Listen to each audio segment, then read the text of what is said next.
Bienvenidos. Hoy vamos a sumergirnos en un material que nos plantea una idea, una idea potente, casi subversiva en el mundo de hoy. Sí, desde luego. El concepto de desarraigar el yo.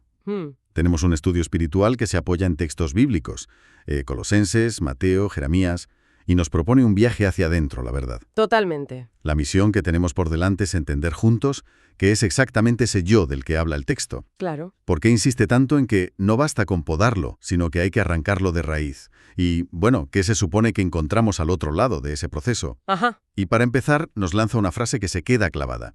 Mientras el yo tenga raíz, volverá a brotar. Es que esa frase es la clave de todo. De verdad.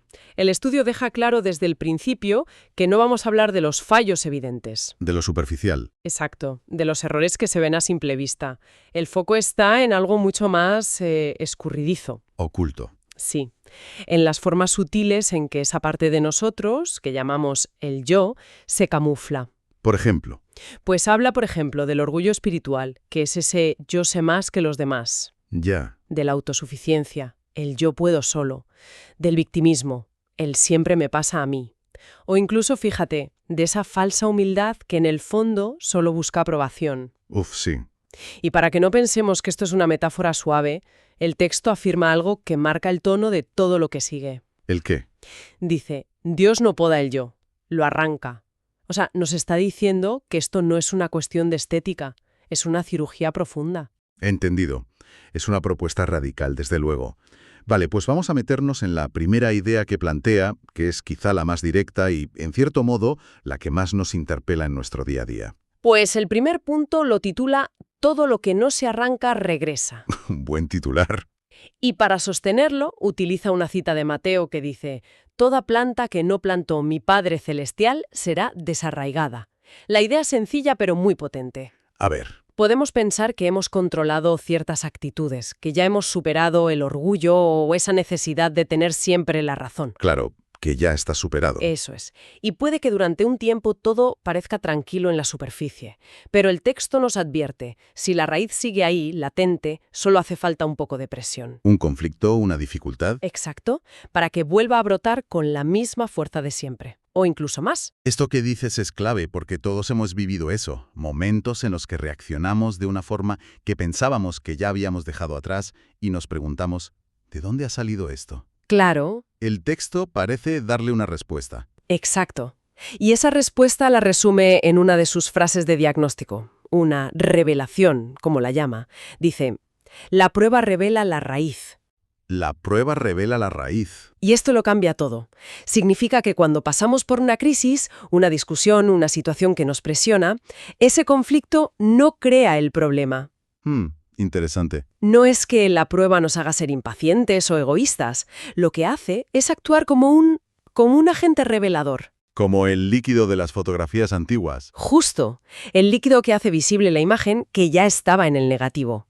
La prueba saca a la luz lo que ya estaba arraigado en nosotros. Vale. Entonces, ¿no es el enemigo? No, es la herramienta de diagnóstico. Nos permite ver qué es lo que realmente gobierna nuestro interior cuando las apariencias se caen. Vale, eso es un cambio de perspectiva enorme. Ver las dificultades no como un ataque, sino como una radiografía. Eso es. Pero entonces, si el problema es tan profundo, tan de raíz, me pregunto si sirve de algo simplemente intentar comportarnos mejor. Supongo que el estudio se mete en eso, ¿no? Por supuesto. De hecho, ese es el siguiente gran salto que nos propone Deules. Argumenta que no es suficiente con corregir la conducta externa. El comportamiento. Sí. Cita un pasaje de Colosenses que es muy directo. Haced morir, pues, lo terrenal en vosotros. Y la clave está en esa última parte, en vosotros. Dentro, no fuera. Exacto. No dice haced morir vuestras malas acciones, sino lo que hay dentro, en el origen.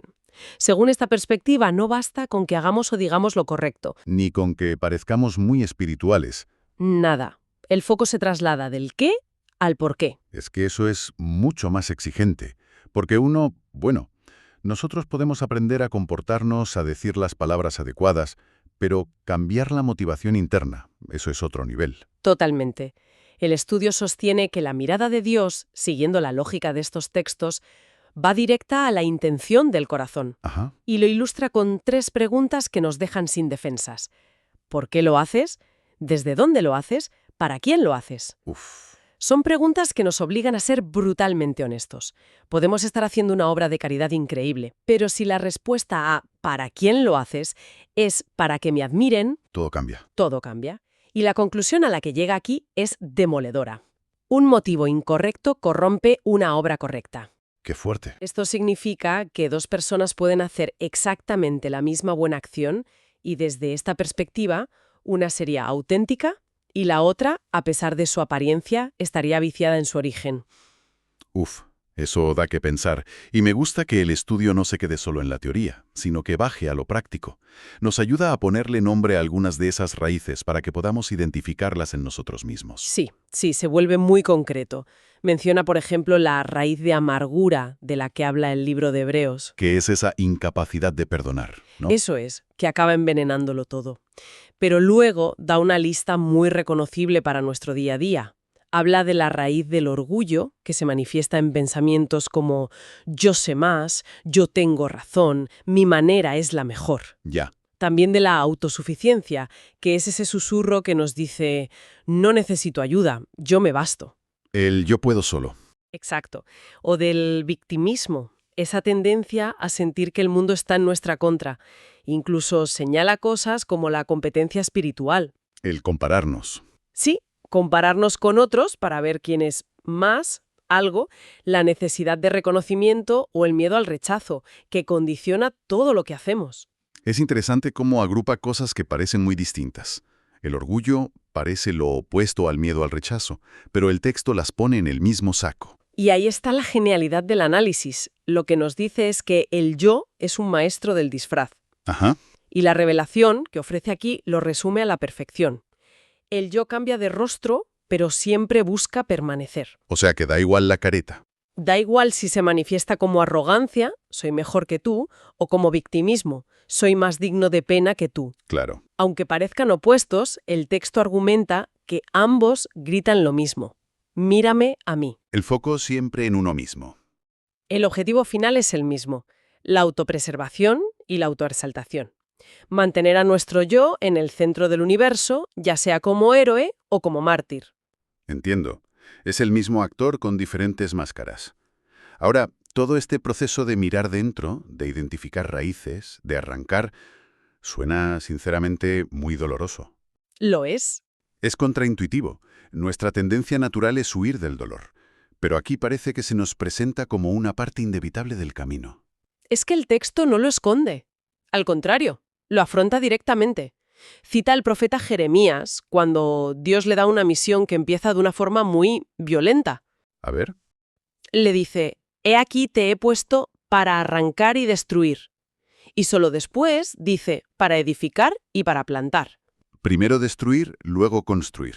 La lógica que nos presenta es la de un campo que ha sido abandonado. Antes de poder sembrar algo bueno y que dé fruto, primero hay que arrancar las malas hierbas, quitar las piedras, arar la tierra. Es un trabajo duro y destructivo, Sí, pero es el paso previo indispensable para la nueva construcción. vale, la metáfora es clara. Pero, ¿por qué es tan necesario ese dolor? ¿Cuáles son las consecuencias de no pasar por él, de dejar esas raíces tranquilas porque arrancarlas duele demasiado? El estudio las detalla. Dice que si no arrancamos estas raíces del yo, primero nos contaminan. Una pequeña raíz de amargura puede acabar tiñendo toda nuestra percepción de la realidad. Segundo, dividen. En las relaciones, supongo. Claro, el orgullo, la competencia, el victimismo son la fuente de casi todos los conflictos. Tercero, frenan nuestro crecimiento. Lógico. Que se repiten una y otra vez. Ya. Por eso la revelación de esta parte es tan paradójica como esperanzadora. Dios hiere solo para sanar profundo. Es la herida del cirujano. Exacto. La que quita el tumor, no la herida sin sentido del enemigo. Un dolor con un propósito de sanidad real. Aceptado el diagnóstico y la necesidad de la cirugía. La gran pregunta es ¿cómo? ¿Cómo se hace esto? Claro. Si intento arrancar mi propio orgullo con mi fuerza de voluntad, lo más probable es que me vuelva orgulloso de mi humildad. Parece una trampa. Has dado en el clavo. Esa es la trampa del esfuerzo propio. Y el texto hace aquí una distinción que es crucial. Nos dice que este desarraigo no se consigue con más autodisciplina. Que no es apretar los dientes. No, sino a través de lo que llama la cruz. Cita las palabras de Jesús en Mateo, niéguese a sí mismo. Y se detiene a analizar qué significa eso realmente. Ajá. Aclara que negarse a sí mismo no es simplemente reprimir impulsos o castigarse, es algo mucho más profundo. ¿Qué es? Es renunciar al derecho de ser primero. Renunciar al derecho de ser primero. Eso, en el día a día, es una batalla constante. En cada conversación, en cada decisión. El estudio nos da ejemplos de cómo se vive eso en la práctica. Sí, y son ejemplos muy cotidianos, muy de andar por casa. Mejor. Nos dice que el yo empieza a morir cuando elegimos obedecer en algo que creemos que es correcto, aunque nadie nos vaya a aplaudir por ello. O cuando servimos a alguien sin esperar ni la más mínima palmadita en la espalda. Sin buscar el reconocimiento. Nada. Muere un poco cuando aceptamos una corrección justa sin ponernos a la defensiva, o cuando elegimos callar en el momento en que nuestro instinto grita «defiéndete, explica tu versión». Uf, esa es difícil. Y un ejemplo muy poderoso. Cuando somos capaces de celebrar de corazón el éxito de otra persona, sin sentir esa punzada de envidia. Ya. Son pequeños actos de renuncia. Y la conclusión es una de las ideas más liberadoras de todo el estudio. ¿Cuál es? El yo muere cuando deja de ser alimentado. No se trata de una lucha frontal y agotadora, sino de cortarle el suministro. Es una estrategia de inanición, no de combate directo. Me parece brillante. Pero entonces, si dejamos de alimentar al yo, y éste empieza a menguar, ¿qué queda en su lugar? Buena pregunta. Un vacío. La naturaleza odia el vacío, y me imagino que en nuestra vida interior pasa lo mismo. Exacto. El plan nunca es dejarnos vacíos. El texto vuelve a Colosenses para explicarlo con una imagen muy gráfica. Despojaos del viejo hombre y vestíos del nuevo. Un cambio de ropa. Un cambio de vestidura, una transformación total. La idea es que al vaciar ese espacio central que el yo ocupaba, no queda un hueco, sino que se permite que alguien más grande lo ocupe. No es un vaciado, es un reemplazo. ¿Es un reemplazo? ¿Y cuáles son los resultados de ese reemplazo, según el texto? ¿Cómo cambia una vida cuando ya no gira en torno al yo? El estudio describe un cambio radical. Donde antes estaba el yo, ahora, nos dice el texto, entra Cristo. Y como consecuencia directa, nuestro carácter empieza a transformarse desde dentro. La humildad deja de ser una pose y se convierte en una realidad natural. La paz empieza a gobernar nuestras emociones y decisiones incluso en medio de la tormenta. Y la libertad, supongo. Y finalmente llega la verdadera libertad. La de no tener que vivir protegiendo nuestra imagen, defendiendo nuestra razón o luchando por nuestro puesto. Por eso, la revelación de esta sección es potentísima. A ver. La verdadera santidad no es represión, es reemplazo. No se trata de contener lo malo con nuestra fuerza, sino de ser llenados por algo tan bueno y tan grande que lo malo simplemente ya no tiene espacio para crecer. Represión frente a reemplazo. Es una diferencia fundamental. Y llegamos al final del proceso. ¿Cómo se ve por fuera? ¿Cuál es la prueba visible de que todo este trabajo interno ha ocurrido de verdad? El resultado final es lo que el texto llama un fruto que permanece. Y para explicarlo, recurre a las palabras de Jesús en el Evangelio de Juan. El que permanece en mí y yo en él, éste lleva mucho fruto. Ajá. Después de todo este viaje, la pregunta es esa. ¿Cómo es ese fruto sano? ¿Cómo se reconoce una vida donde el yo ya no es la raíz que manda? El círculo se cierra. Se cierra. Si la prueba revela la raíz, el fruto confirma qué raíz es la que nos gobierna. ¿Y cómo describe el texto las características de ese fruto? ¿Qué podemos esperar ver? Lo describe de una forma muy sencilla y atractiva. Dice que una vida así, que da este tipo de fruto, no compite. Porque su valor no depende de ganar a otros. Exacto. No se compara, porque entiende que su diseño y su camino son únicos. No se exalta a sí misma, porque sabe perfectamente de dónde viene su capacidad y su fuerza. No se ofende con facilidad porque su identidad ya no es frágil. No depende de la aprobación externa. Eso es.